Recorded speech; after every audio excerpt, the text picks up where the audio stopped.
You're on a path in the woods, and at the end of that path is a cabin. And in the basement of that cabin is a princess.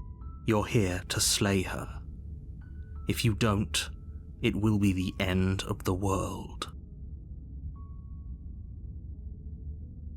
I'm talking about the end of everything as we know it. No more birds, no more trees, and perhaps most problematically of all, no more people. You have to put an end to her.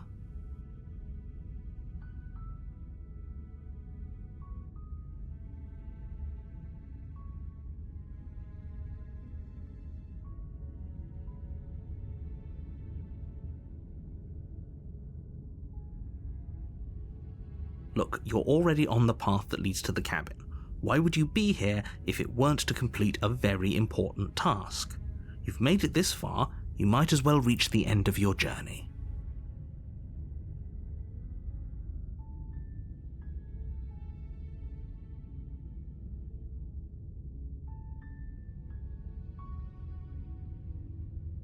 She's not dangerous. She's just a princess. The danger comes if she gets out, which she will unless you do something about it.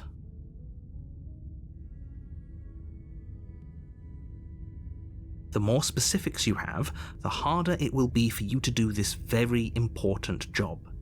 She's a princess. People will listen to her because listening to her is in their nature, and when they do, everything will come crashing down.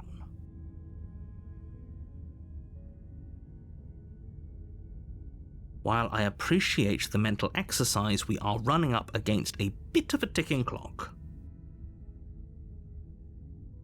Nevertheless, let me assure you, the princess is locked up because she's dangerous. She is not dangerous because she's locked up. And before you decide to waste even more of our time by asking how I know that, let me suggest a more pragmatic lens through which to view this situation. Causality doesn't matter here, because the end result is the same no matter what led us up to this point.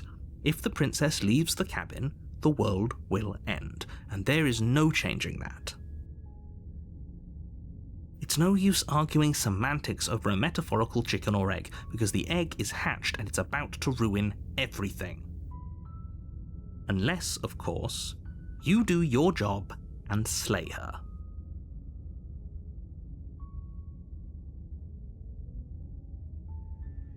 Oh, if only that were the case, but I don't make the rules.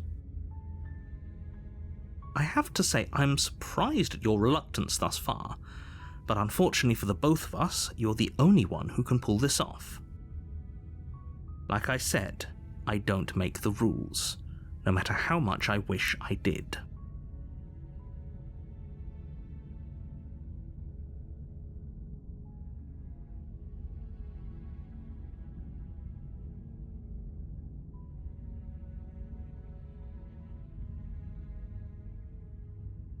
Then I guess we'll just have to see what happens. But a word of warning.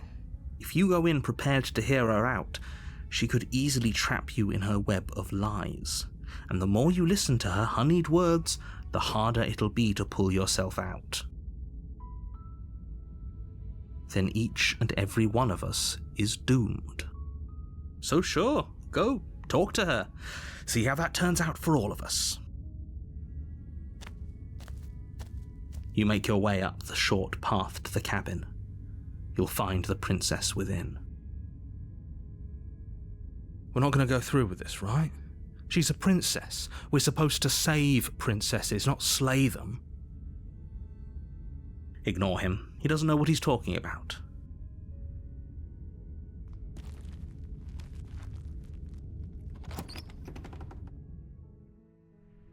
The interior of the cabin is almost entirely bare. The air is stale and musty, and the floor and walls are painted in a fine layer of dust. The only furniture of note is a plain wooden table. Perched on that table is a pristine blade. The blade is your implement. You'll need it if you want to do this right.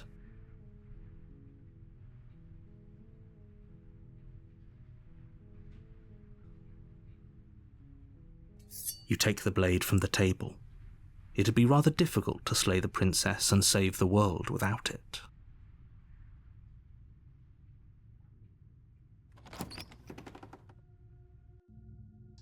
The door to the basement creaks open, revealing a staircase faintly illuminated by an unseen light in the room below.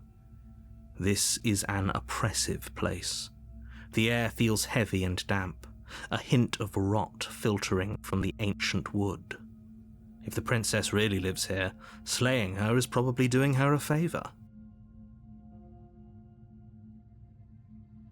Her voice carries up the stairs. Who's there? She sounds dangerous. It's almost as if she's the one in charge down here. Don't let it fool you. It's all part of the manipulation.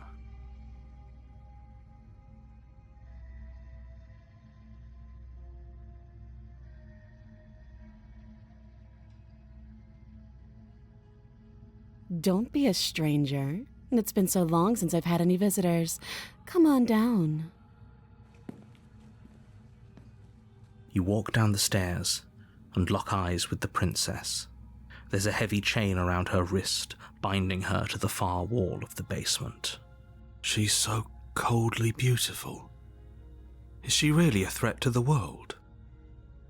Focus on the task at hand. And there you are. Are you here to kill me or something?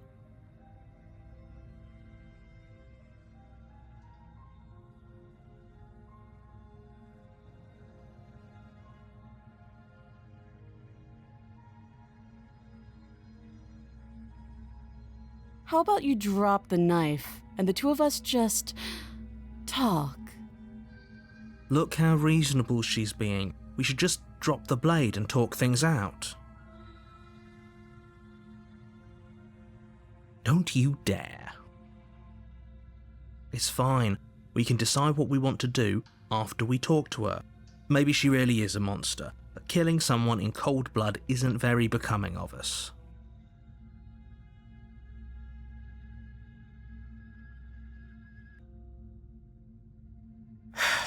The blade tumbles out of your trembling hands and drops to the floor with an unceremonious clang. Thank you. Against your better judgment, you step forward to speak with the princess face to face, unarmed.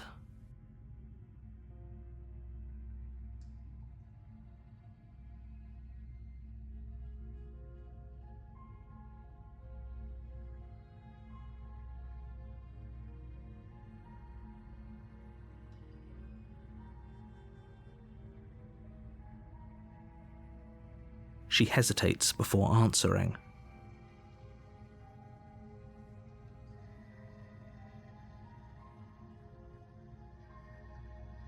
You can address me as Your Royal Highness, or Her Majesty. Any honorific should... Note the lack of detail. You can't trust her.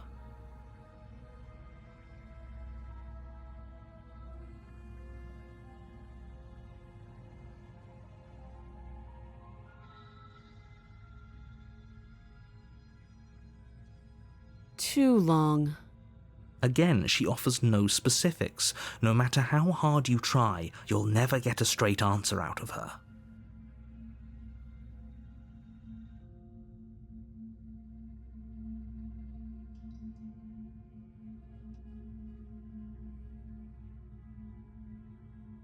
You can't.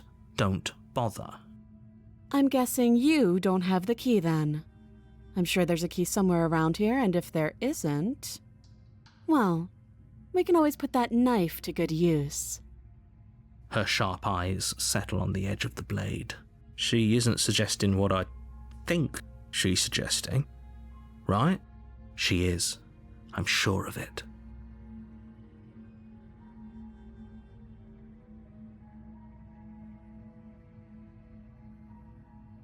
Do you?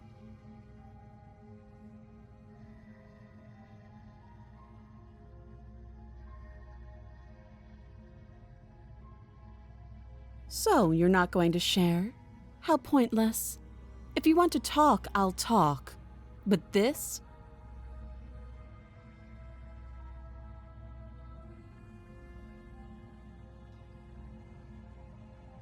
too. Do you?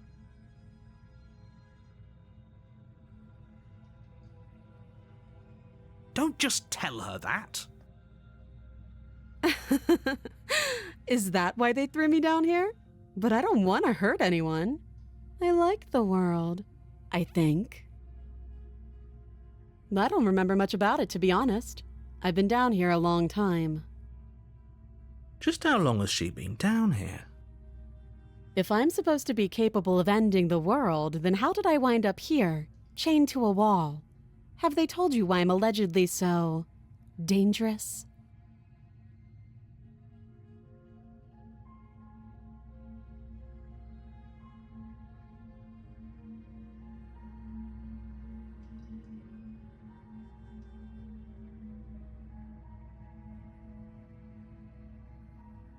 Ending the world seems like an awful lot for just one person to do.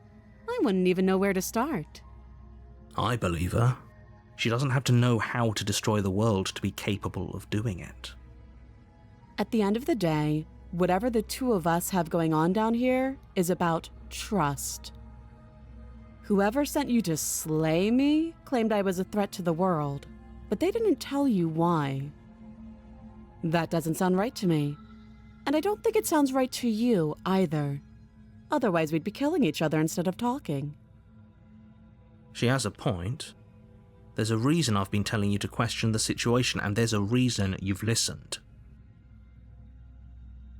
So, I could tell you that I'd lead a quiet life in the woods, or that I'd open an orphanage, or that I'd do any other number of good things that I'm sure you think you want to hear.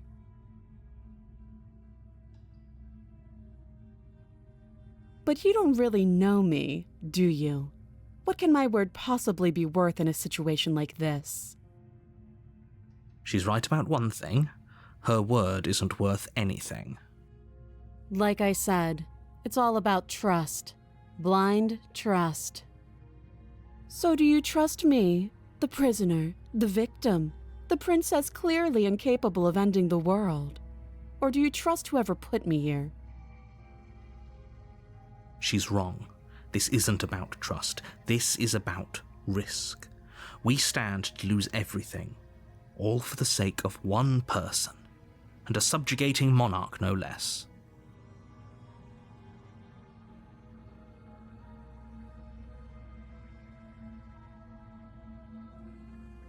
You can't. Don't bother. I'm guessing you don't have the key then.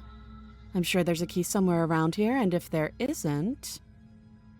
well, we can always put that knife to good use. Her sharp eyes settle on the edge of the blade.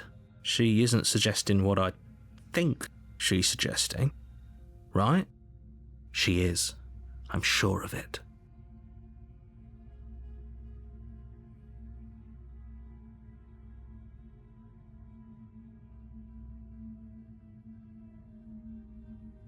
Oh, have you decided what to do with me?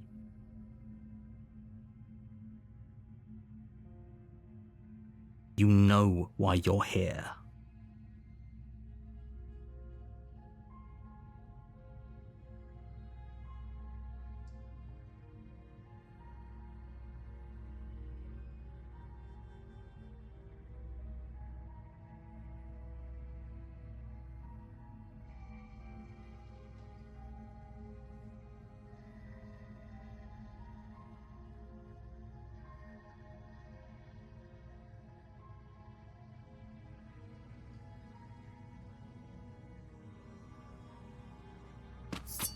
Doubt, unfortunately, clouds your thoughts as you attempt to run her through.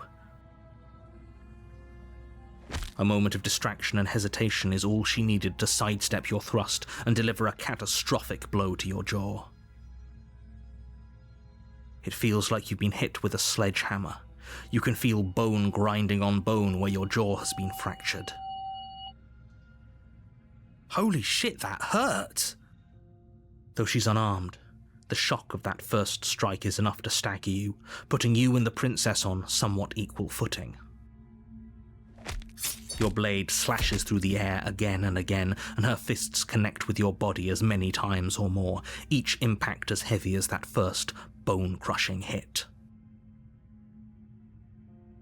We can still turn this around.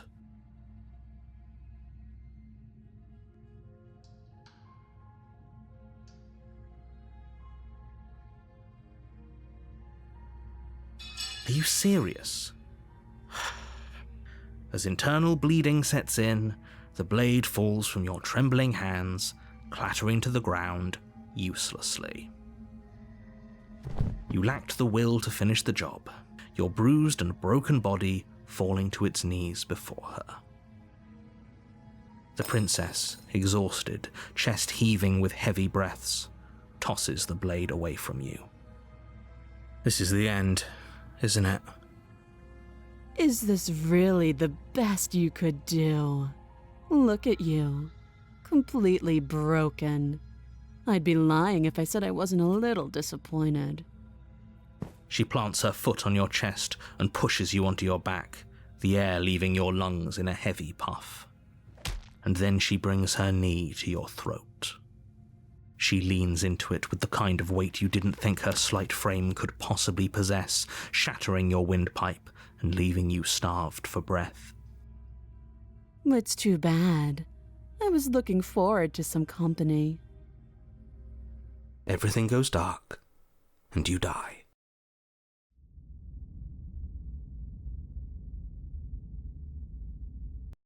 You're on a path in the woods, and at the end of that path is a cabin. And in the basement of that cabin is a princess. You're here to slay her. If you don't, it will be the end of the world.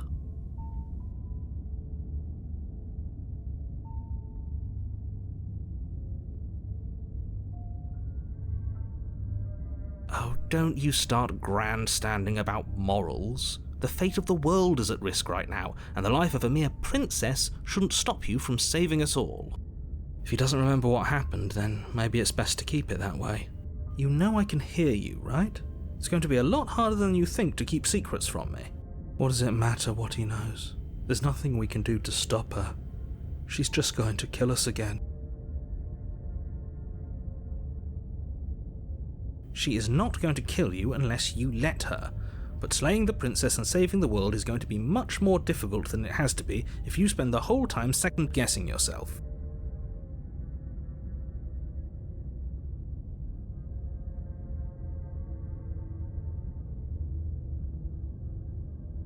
Those are two very different questions, but fine, I'll indulge you if that's what it takes to get you moving.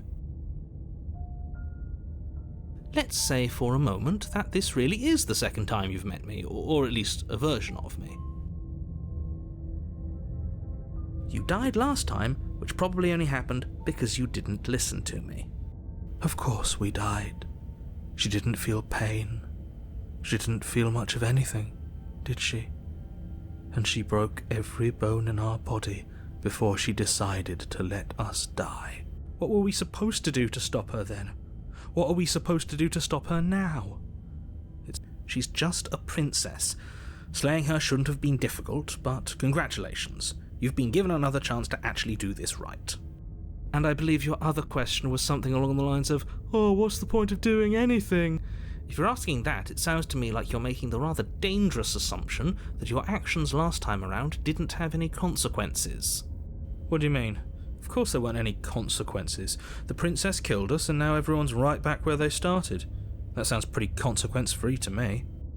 Yes, but in this purely hypothetical scenario, that begs the question of how you got back here. Did time simply rewind itself, or were you instead transported to a different world entirely? If it's the latter, what do you think happened after you died? Do you think the people there lived happily ever after? Or do you think that the princess, left unhindered, brought about the end to everyone and everything just like I told you she would?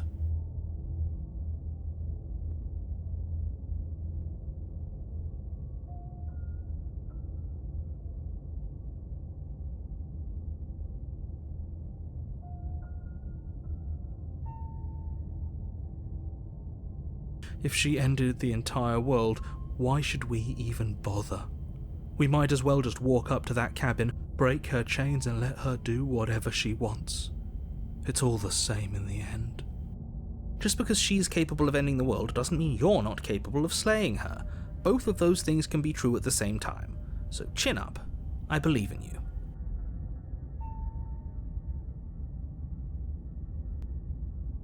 Just be quick about it.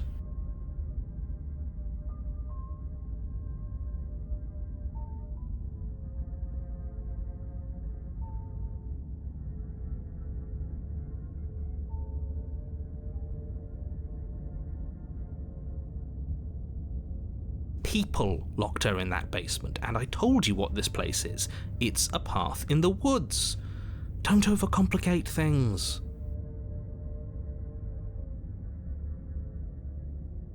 Look, I'm not supposed to say this, but it's because you're special. You're the only person capable of doing this. Call it a prophecy, if that helps, but it's just the way things are. Oh, I didn't know we were special. Of course you're special. Why else would you be here? Who cares if you think we're special? As far as I can tell, the only thing special about us is that we get to experience painfully dying all over again.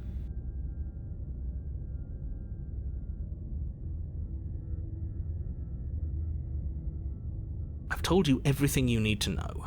Going into more detail would just overcomplicate an otherwise very simple situation and make your job more difficult. Even if he's hiding something, I doubt it would help us. I'm sure knowing what he knows would only make things worse.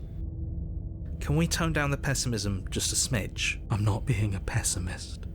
I'm just being realistic. You're being annoying. Just ignore their bickering, and whatever you do, don't pledge yourself to her. I cannot stress enough how absolutely catastrophic that would be for everyone, yourself included.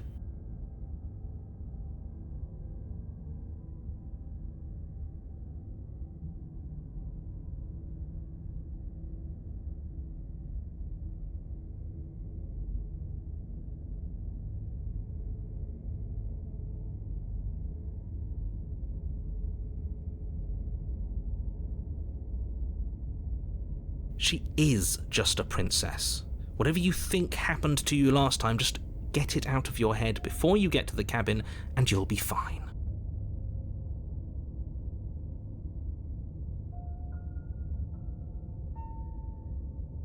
Like I said, if she killed you, it was probably because you didn't listen to me. Don't talk to her, don't trust her, just go in, do your job, and save the world. Great. Now, if you don't mind, the whole world is waiting with bated breath for you to save it from ruin.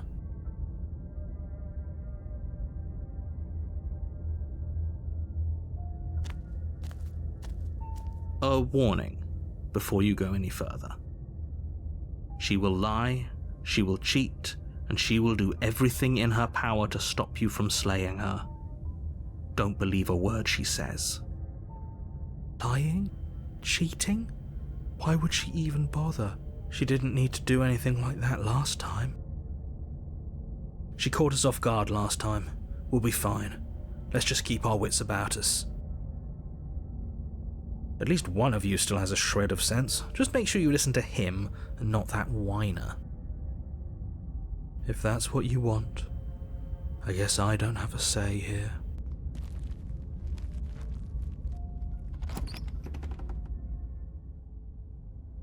The interior of the cabin is larger and more grandiose than its humble exterior would suggest. The only furniture of note is a massive marble altar with a pristine blade perched on its edge. The blade is your implement. You'll need it if you want to do this right. Why do we feel so small? We don't feel small. We are small.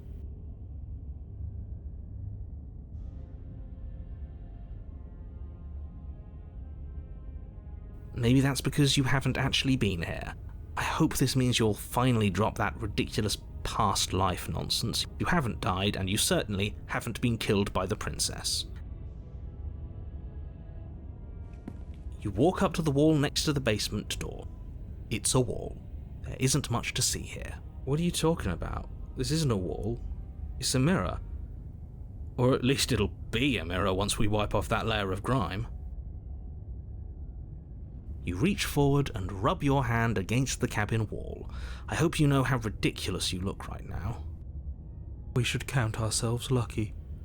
Some things are better left unseen.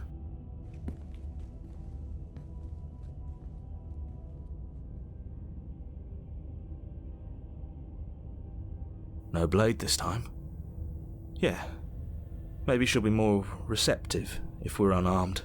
Blade, no blade, it doesn't matter.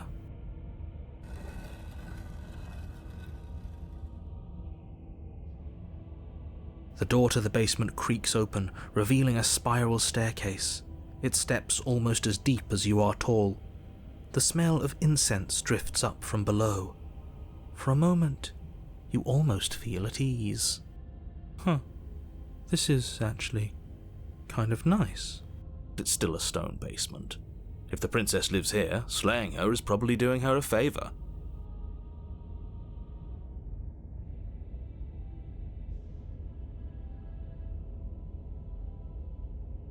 Her booming voice rolls up the stairs. Is that a guest I hear? Don't linger on the stairs. Come down and witness me. You weren't kidding when you said it was booming. She wasn't like this last time. You shouldn't have come down here unarmed. We need to get down there. She wants us to see her. We need to see her. Should we be worried about your sudden change in attitude? Just a few minutes ago you were going on about how pointless everything was. Now you want to go down there. It doesn't matter what that little voice says. He's not the one making the decisions. Though if his ramblings get you to the princess, they get you to the princess. Making your way down the spiral staircase is a time-consuming and exhausting effort, every step requiring you to clamber over one edge before dropping to the next. But soon the end comes into view, and you tumble to the bottom, entering the vast, temple-like room beyond. The princess towers over you, almost glowing in the weak starlight, her figure framed by a stained glass window. Her long hair billows around her, and a chain binds her wrist to the far wall. The chain is nothing to her. It might as well be a toy for all the good it would do. I told you it was pointless to resist her. The little bird has returned to me. I wonder what he wants. I see your hands are empty. You've already given up, haven't you? You aren't even going to try and kill me. How sweet. And more than a little disappointing. She's disappointed in us? Kneel.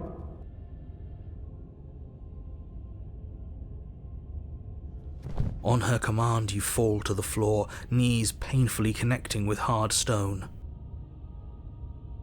That's my good little bird.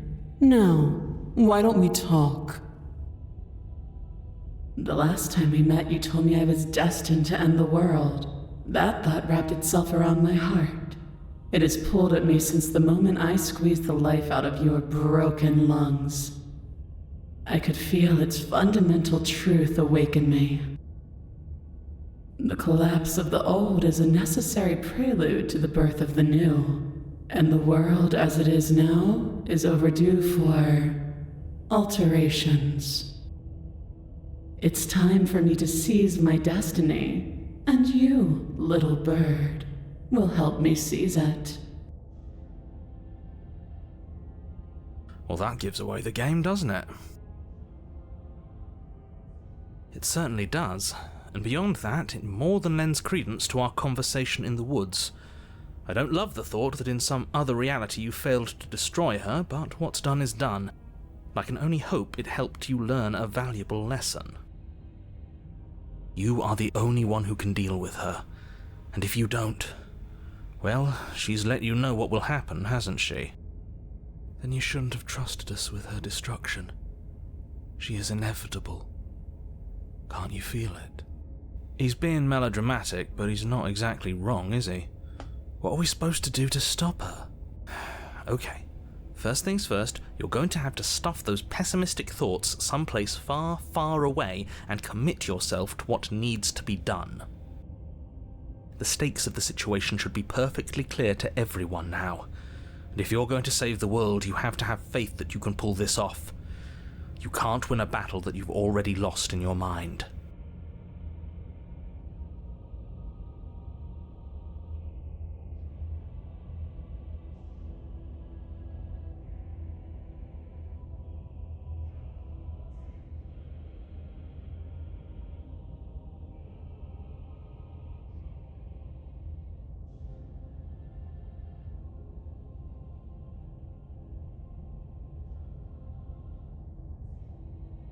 This isn't about desire. This is about what I am. And I have little interest in discussing destiny with one that cannot see the divine truth that shines in my heart.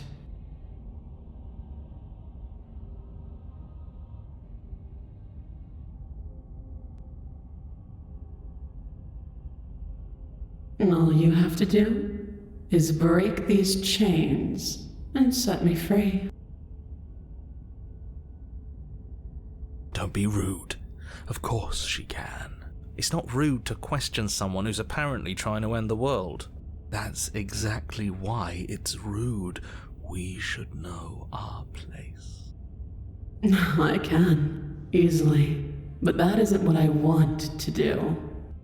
The story of a terrible and bountiful God unbounded of her own will is no story at all. It's not worthy of everything I am, or everything I'm bound to become.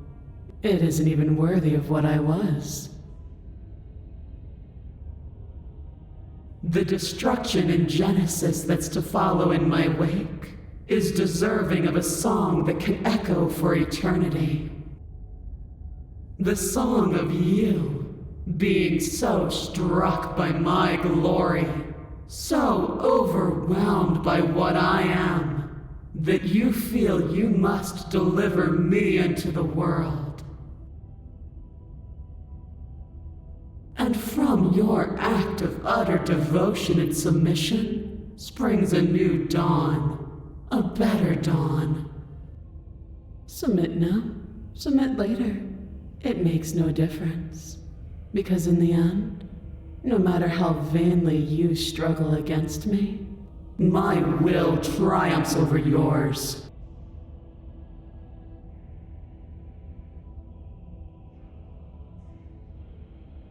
Know the limits of your privilege, little bird. There's an empty place at my side for you to fill, if you'll have it. But it is not a place for an equal. It is a place for something worthy to be kept. A priest, perhaps, or a pet.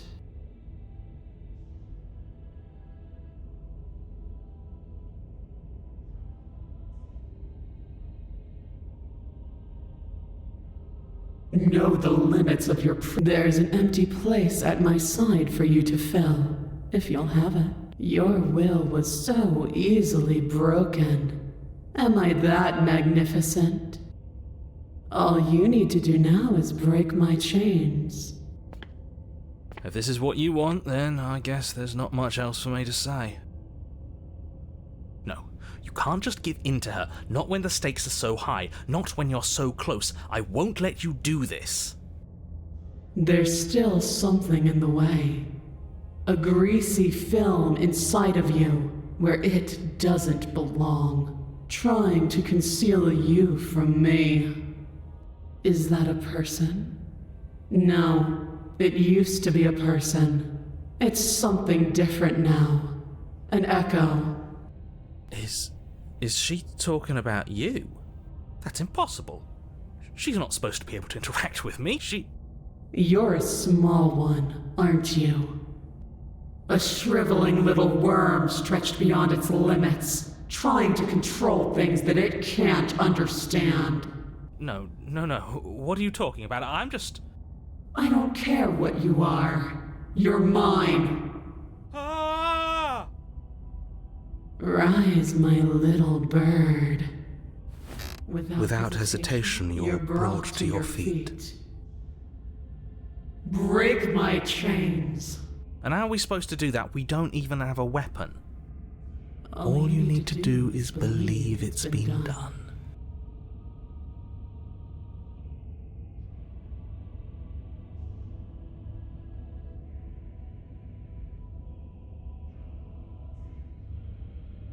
You poor, wretched little thing. You already do believe. You've always believed. All you have to do is open the last door to your heart. It's easy. And once you let her in, you'll be safe and free forever. Please, don't do this.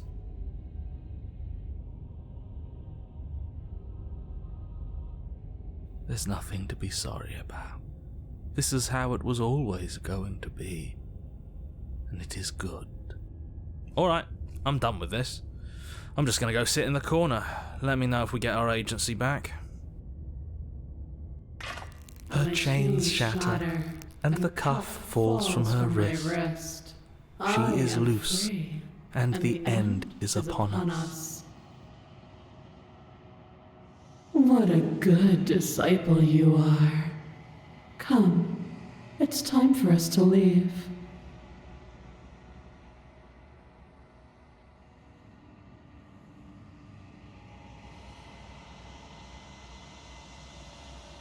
Nothing, and then everything.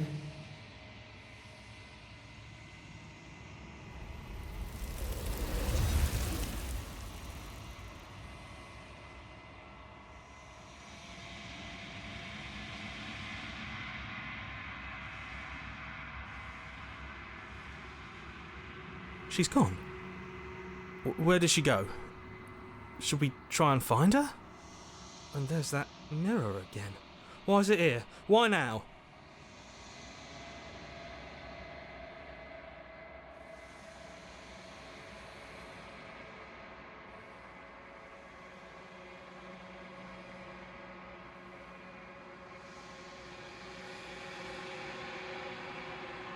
You're right.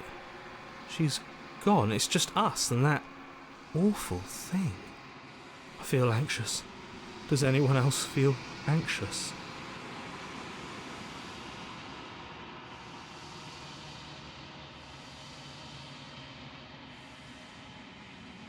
He is. Does that mean the world ended?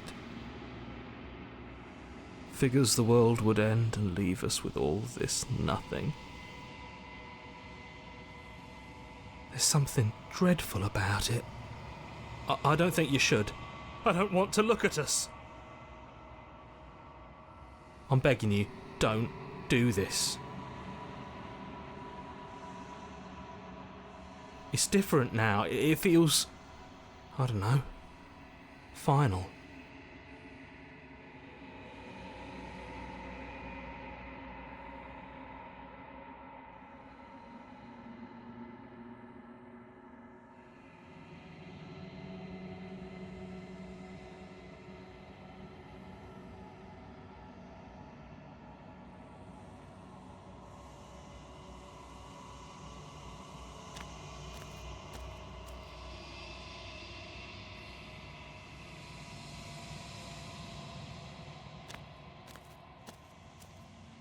Something finds me in the long quiet and brings me the gift of a fragile vessel.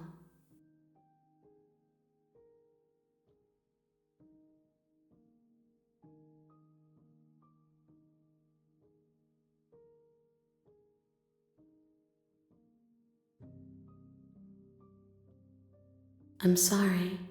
There are some changes that can never be undone. There are some tears that can never be unshed.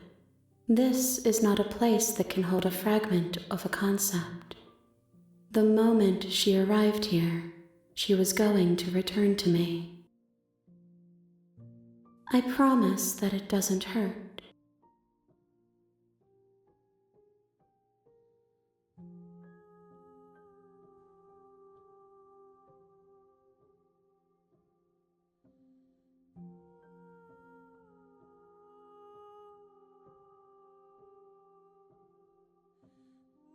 I am solitary lights in an empty city.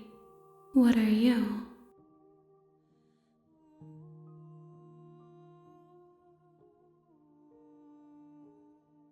Thoughts without connections, a dim and nascent network. I wish to be more.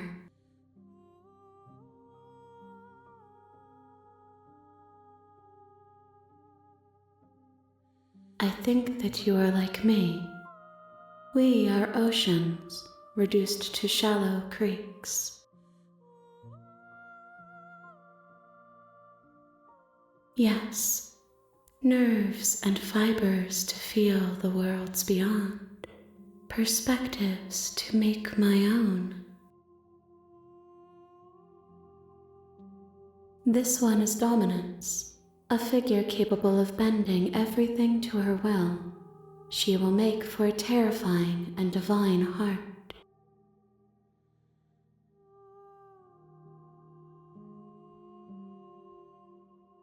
Do not mourn her, for she would not be able to mourn you.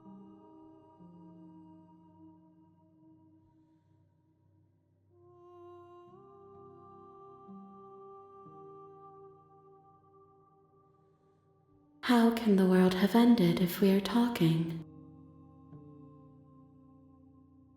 You are the only thing I have ever known. The space we're in is vacant. Nothing comes here but us.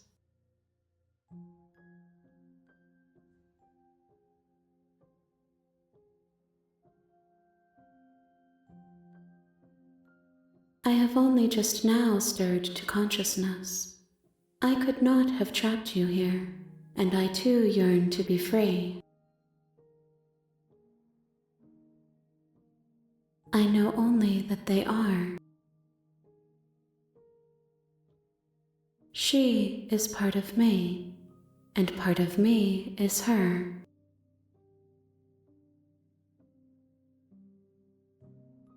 You speak in circles. Does it matter where one thing begins and another ends?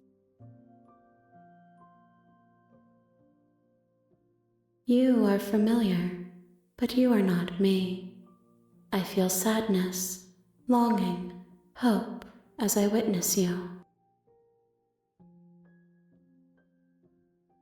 Nothing, as we are, but I know that there are worlds beyond us, and that we are meant to reach them. There is no exit, but this vessel is a creature of perception. She can make you forget, if only you believe her to be able to. Bring me more perspectives, so that I may be whole, and perhaps then we will know our freedom.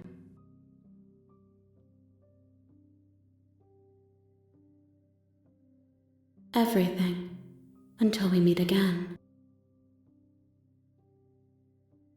More than you have found, but less than there are to find. I am infinite. The rest will find their own way home.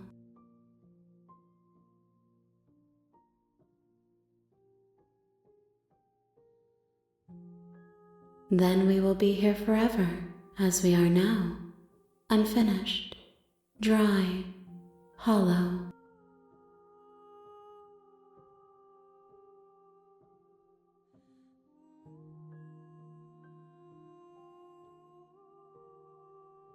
You ask of things that cannot be done.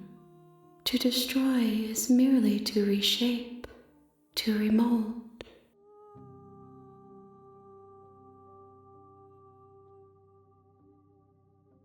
How can I know? I am flickers in something sprawling and unilluminated.